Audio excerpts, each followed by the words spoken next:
Well, we're here today at Wrest Park in Bedfordshire, which is one of English Heritage's larger country house sites, and it's a site that's been here for hundreds and hundreds of years. And the house that we're sitting in now was built in the 1830s, but the gardens are much older than that, and they've been here since at least the 17th century.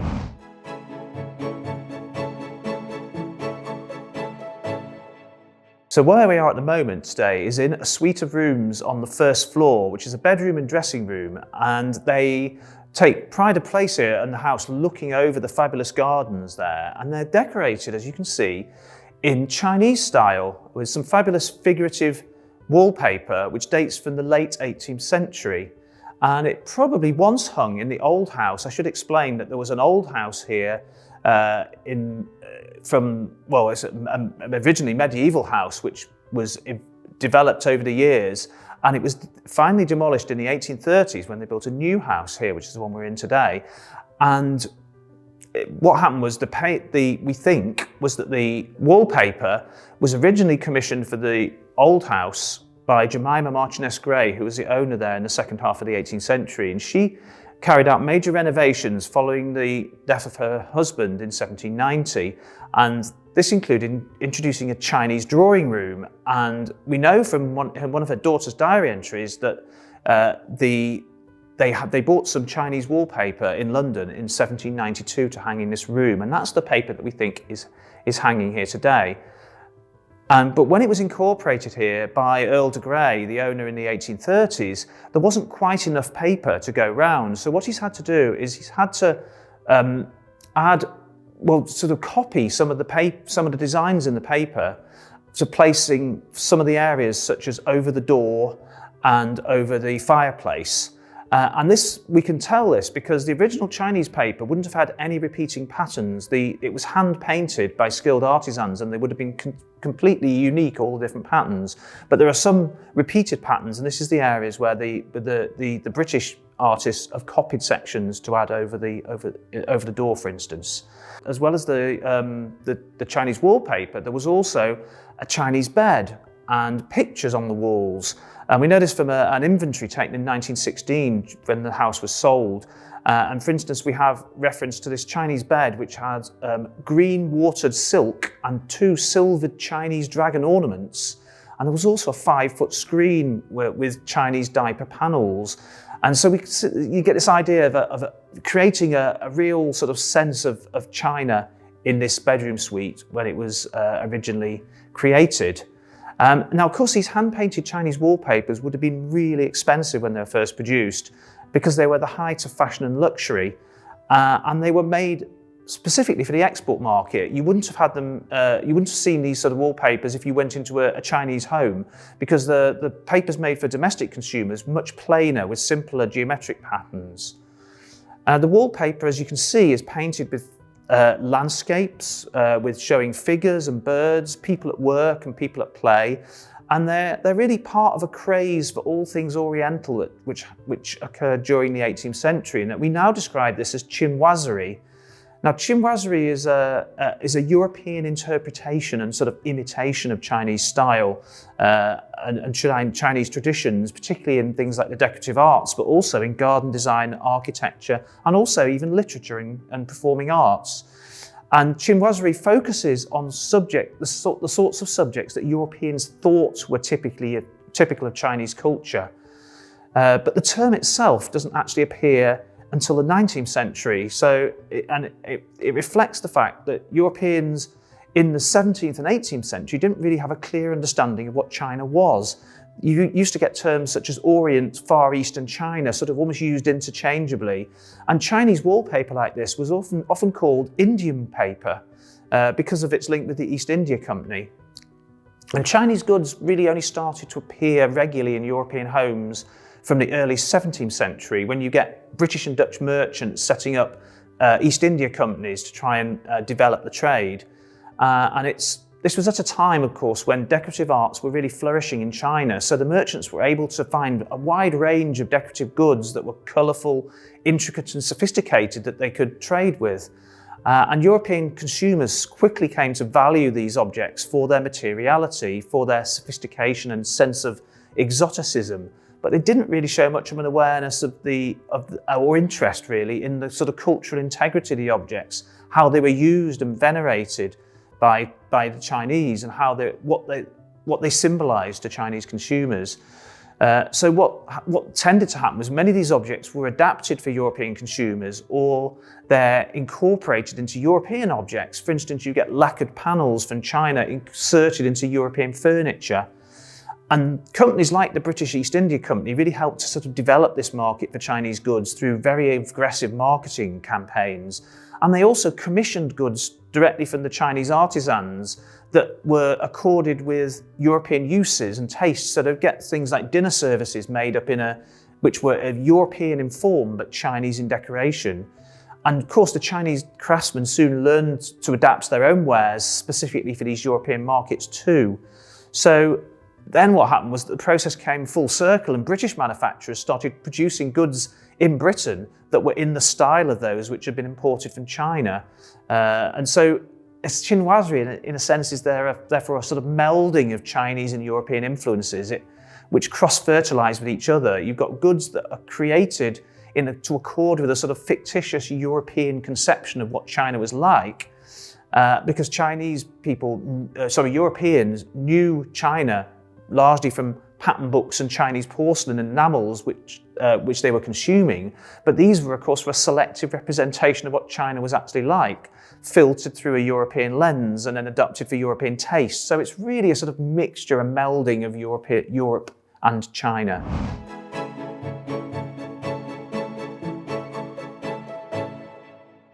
Well, this bridge that you see behind me was originally built out of timber and would have looked very much like the Chinese bridge at Stour Head, built in 1747, and the bridge at Shugborough, which Jemima and her husband Philip would have seen when visiting their close relatives, the Ansons, in 1748.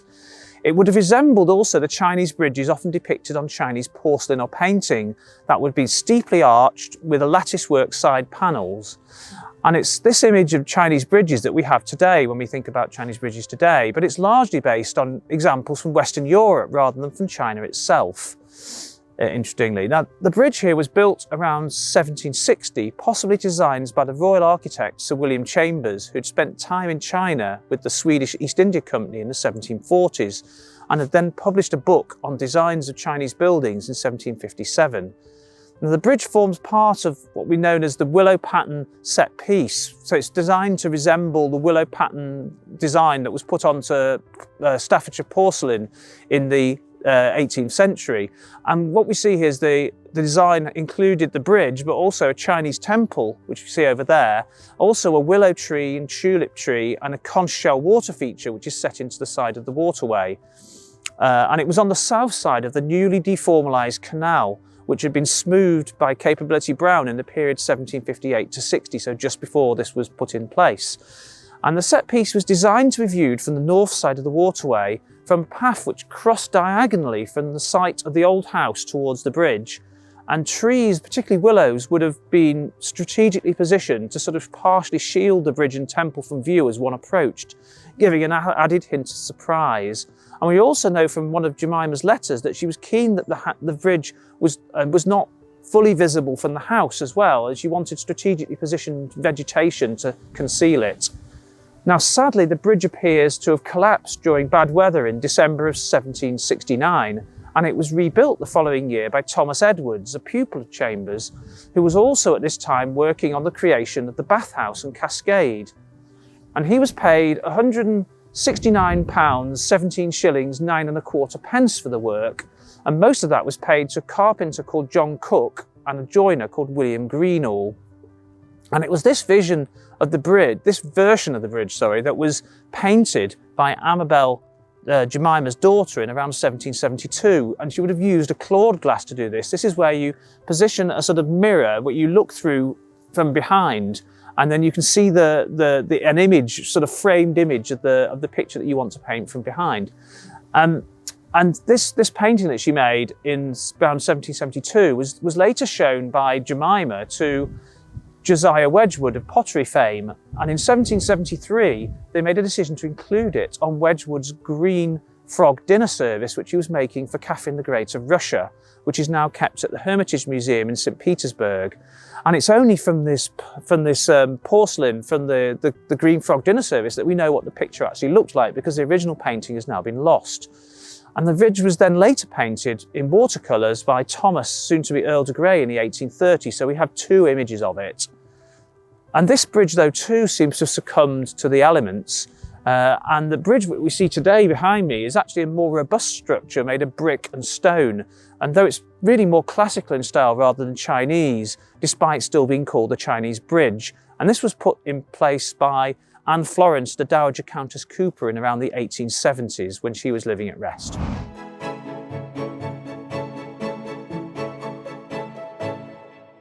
Well, behind me here is the Chinese temple, which is close to the bridge that we just saw before. And this was built also at around 1760, possibly also to designs by Sir William Chambers. And it forms part of that willow pattern set piece. As I mentioned before, this is best viewed from the far side of the waterway, from a path through the gardens, which has now become grassed over. This viewpoint shows the bridge in the foreground with the tree and the temple beyond, and it matched a scene that was often depicted in willow pattern porcelain produced in vast quantities in Staffordshire during this period, and so became a well-recognised motif for Chinese idiom. And this is really in the essence of what chinoiserie is. It's images of Chinese landscape reproduced on porcelain and paper, designed for the European market to reflect what Europeans thought China was like, and then having these tropes used as a basis for garden design. Now, though chinoiserie in the form of porcelain, furniture, pictures and other small objects had been fashionable from the late 17th century, in gardens it becomes more popular in the 1730s to 60s, and it's more of a passing fad in this case. So it's seen first in things like William Kent's design for a garden pavilion at Esher Place, and also in the Chinese house at Stowe from 1738, which was originally on an island within a pool and reached by a Chinese-style bridge. And the typical design features you'll see are an upswept eaves, dragon finials, bells and lattice work, and these became tropes for what you would expect to see in a Chinese garden building. And they drew on imagery from Chinese porcelain, but also from books such as de Halde's General History of China of 1736, and later Sir William Chambers' Designs for Chinese Buildings of 1757. Now, the temple we see behind us has iconography that really draws heavily on these Chinese tropes. So you have dragon motifs. You've got a dragon motif on the top of the roof. You have bells, you have steep sloping roof, and you have the latticework sides.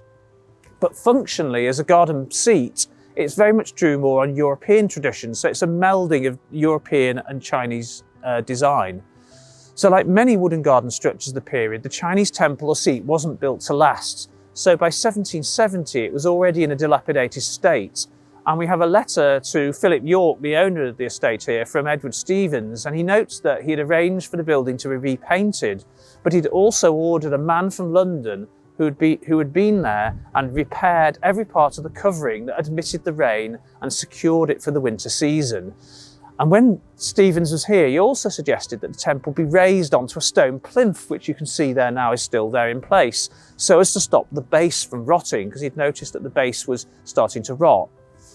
But notwithstanding this work, further repairs were needed in 1782, and then in 1806 it had to be essentially rebuilt after the estate carpenter reported that most of the wood had rotted away and that it would cost £100 or more in materials and workmanship to repair.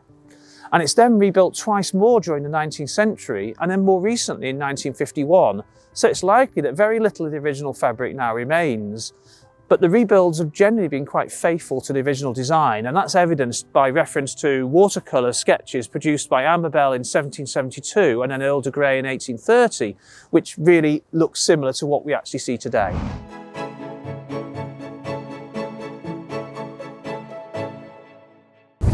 Well, what we see behind me here is Thomas Archer's Baroque Pavilion, standing proudly at the head of Long Water, terminating that long vista down from the house right down the length of the garden. And it was built in 1711 to 12 by Henry Duke of Kent as part of his grand formal woodland garden arranged on either side of the Long Water. Now, inside the pavilion has a large circular central room decorated with painted trompe l'oeil decoration, which gives the impression of 3 dimensions. But the reason that we've come here today is because this is the first place where Jemima made her first foray into chinoiserie, a style which we've heard was to reach its peak in the mid-18th century. Now, around the central room, there are 5 alcoves and closets like this one that were originally decorated with gilded leather wall hangings. But in the 1750s, Jemima replaced this decorative scheme with what she describes as Indian paper. And the closets were also adorned with Indian pictures, which were actually Chinese pictures and Chinese porcelain. So we got a letter on the 24th of October 1754 where Jemima's writing to her friend Catherine Talbot, and she writes, "Have I ever boasted to you this year of the beauties of the pavilion? If not, I must do it justice now before I leave. Not only the painting has been newly done this summer, but the closets have been new furnished. 2 that are open are hung with the common sort of Indian paper. The other cabinets that are shut up and are a little bijou are filled with all the different sorts of Indian pictures. One is appropriated to the Chinese figures, their landscape, their manufactures, their furniture and their occupations, either singly or in conversation. The other cabinet is set apart for all of their various kinds of flowers, pieces. Some of them would have not been despised by Mr. Ehret himself." And we know Mr. Ehret was a German artist and botanist who did a lot of botanical drawings, so that gives a sort of context for that. Now, these Indian pictures that are being described there by Jemima were in fact Chinese in origin, and they were widely available in the early 18th century. They're painted on paper and they show scenes from Chinese life, often featuring palaces thronging with people, craftsmen at work, or landscapes with trees and flowers. And they were cheap, readily available, and would have been used to adorn these rooms such as this. But sadly, few of them have survived today. And sadly, of course, the Chinese-style interiors in the pavilion are also no longer here today. They were short-lived, replaced by other more hard-wearing surfaces, probably as a result of the damp environmental conditions that you'd find in the pavilion, which would only have been heated really when it was in use. Now, the other thing to think about, of course, is that in the pavilion, the reason for coming here was often to take tea. It was a banqueting house. And the family would have come into here, they would have got out some of their Chinese porcelain and tea wares, and they would have taken tea. And this was very much something which women would do in the 18th century. And it's a reflection of the fact that the whole style of chinoiserie is very much a feminine style, associated with decorative furnishings, tea wares, pictures, wallpaper and those sort of things. And so it's interesting that it was Jemima who instituted this when she was owning the estate in the 18th century rather than her husband Philip. Now, another thing that we know of, another connection with China that we have with Wrest Park is something if we have to look here beyond the pavilion to the encircling canals behind. And these were deformalised by Lancelot Brown, as we know, between 1758 and 60 to create a sort of sinuous sweep around the south and east side of the garden. And in the 1760s, a new boat was built for the children to sail in around this canal. And it was Chinese in style, with a swan decoration at one end and a tiger at the other, and a richly decorated cabin in the centre, which had a steeply pitched roof with upturned eaves and a mast adorned with crescent moons. So it was very much in the style of chinoiserie. And on its maiden voyage in July of 1766, it was launched from the boathouse near to the Chinese temple, sailed under the Chinese bridge and then round the water behind the pavilion, which of course we know was also decorated in Chinese style. And we have a drawing of the vessel and also a written account of its launch by Jemima's daughter, Amabel, who would have been about 15 at the time that this happened. And she writes, "As soon as we had placed to ourselves on the opposite bank, she, meaning the boat, was let down into the water, colours and streamers flying, music playing. She came down literally head foremost and with such a splash as made Mouse, that was her sister, almost apprehensive of her foundering, but recovered instantly, and not sticking in the mud, of which we had doubted there might be some little danger, she was brought along shore. We embarked under the shade of the acacias and had a most prosperous voyage. The sun shone for the first time these 2 or 3 days. The water and shores looked more beautiful than ever, and the spectators most courageously followed us through water and through mire, through bush and through briar, and perhaps spoiled many a pair of shoes and stockings. Having passed every strait and doubled every cape without the least accident, and being arrived at the open sea behind the pavilion, we landed under a clump, which I ought to have called a wood, and left the vessel to proceed to its moorings.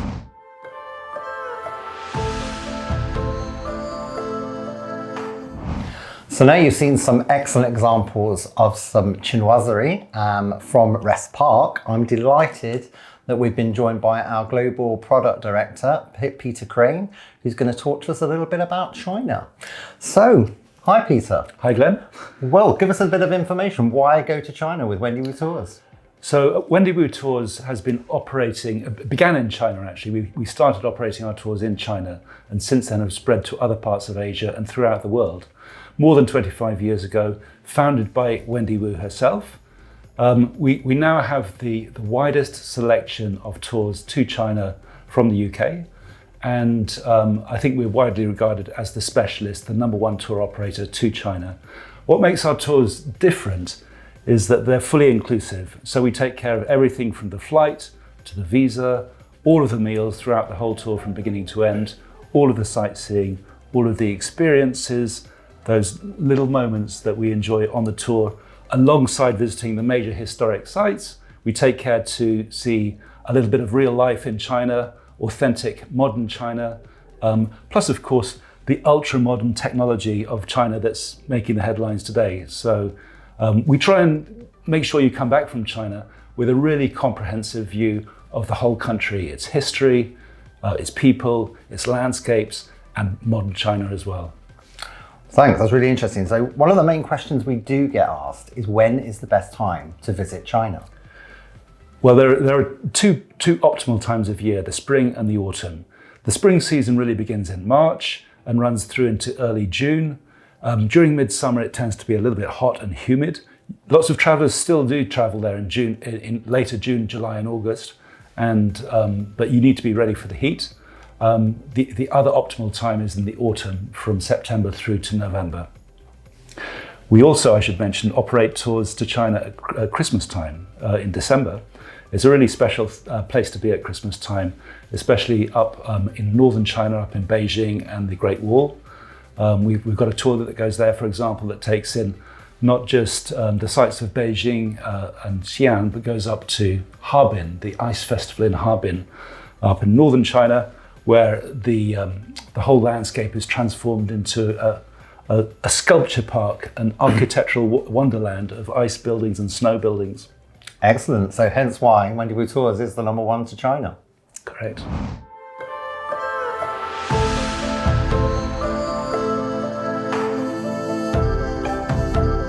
Peter, you've given us some great insights into China there. You did mention that our Wendy Wu Tours are fully inclusive. Can you just explain to us what fully inclusive actually means? So fully inclusive to us means taking care of the flight, the visa, which for China is worth stating is a visa is required for UK citizens, and it is quite a complex process. We take care of the whole process and the cost of it, and organise your visa application through the Chinese embassy and return your passport to you with a visa in it. So that's all taken care of. On arrival in China, you're escorted throughout the trip by a national guide. And I think we like to believe our national guides in China are the best in the country. They're very, very experienced. A lot of them have been working for us for more than 20 years. And at each location, they're also escorted by local guides who are specialists in their particular region or city.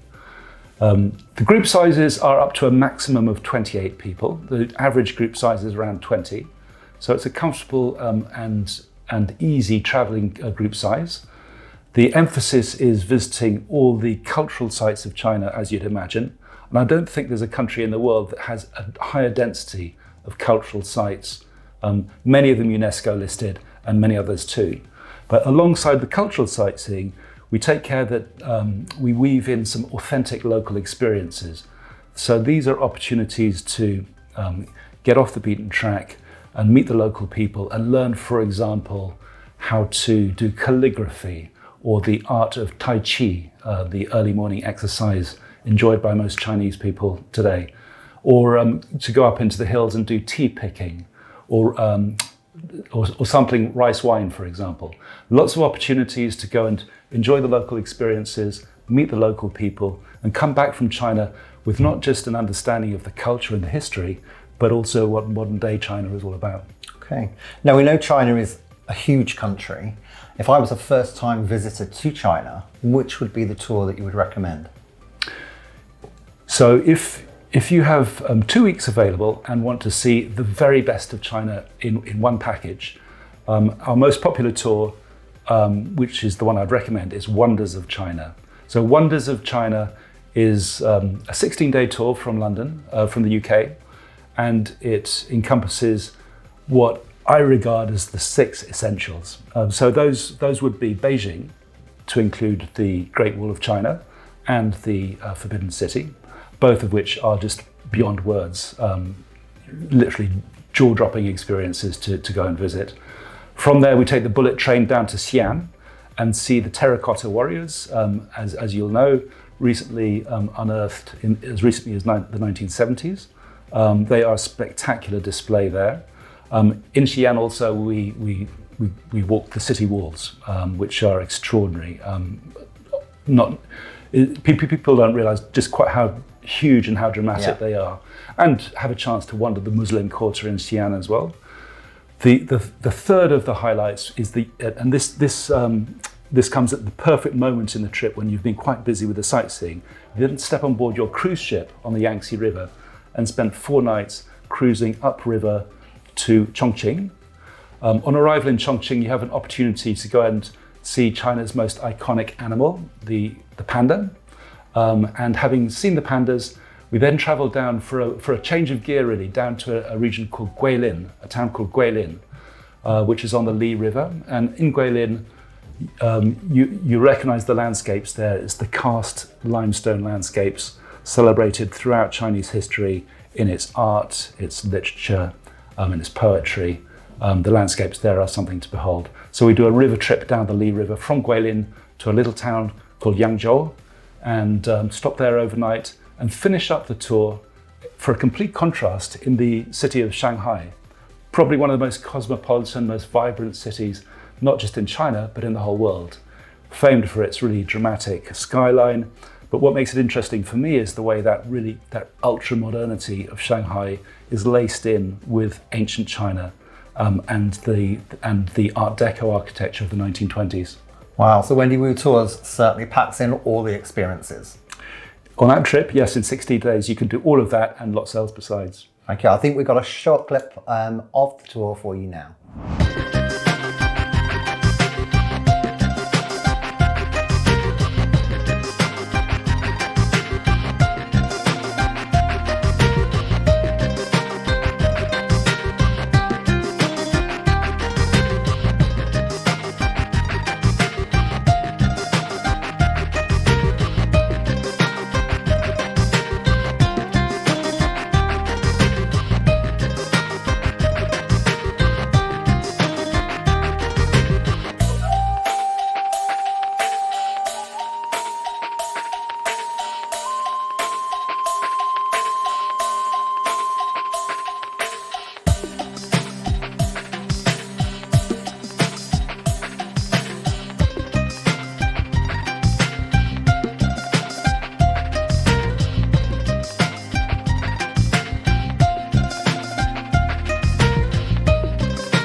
Now we have a lot of viewers today that are really interested in their history. So out of all of the tours that Wendy Wu Tours do for China, which one would you recommend for the history lovers?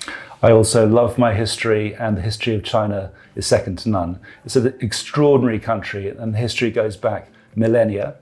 My favorite trip from a historical perspective is called Ancient China. It does what it says on the tin. It really focuses in on the ancient history and cultures of China, beginning in Beijing, finishing in Shanghai, and traveling by bullet train on through a relatively small section of China. You're not covering too much distance on this trip. The real focus is spending enough time to go deep into the culture and history along the way. It's an 18-day trip. It begins with 4 nights actually in Beijing, which is a little bit unusual. It's a longer stay in Beijing than most tours would give. It's just an opportunity to see not just the highlights, but get off the beaten track and see some of the lesser known sites of the city as well. From there, the journey travels southwards to Xi'an, stopping en route at a perfectly preserved ancient town called Pingyao. Pingyao is, it's a picture postcard place, and it has been beautifully preserved, full of all sorts of little hidden corners that history lovers will find fascinating. Later in the trip, we visit Wunaishan Holy Mountain, one of the 4 holy mountains of China. We visit the Longmen grottos, any number of UNESCO heritage sites, and finish up in Shanghai. For a contrast, it's a modern city, but again, there are plenty of opportunities for culture and history lovers to enjoy, opportunities to enjoy in Shanghai. In particular, the Shanghai Museum. It's probably the best cultural museum in China, and some of the best artifacts from all over the country are now there to see in Shanghai Museum, and we take care to make sure it's included in this itinerary.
So you've had a great look at what China has to offer, but what can we now offer you? So the deal is absolutely incredible. So whatever the deal currently is, you will get, but you will also get an English Heritage extra 5% discount by quoting the code that is on screen now.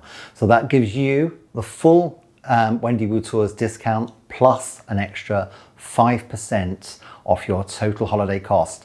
And that's not only on China, that's across our whole product range.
Thank you so much for joining us today. We really hope you've enjoyed our presentation on China and indeed looking at Wrest Park.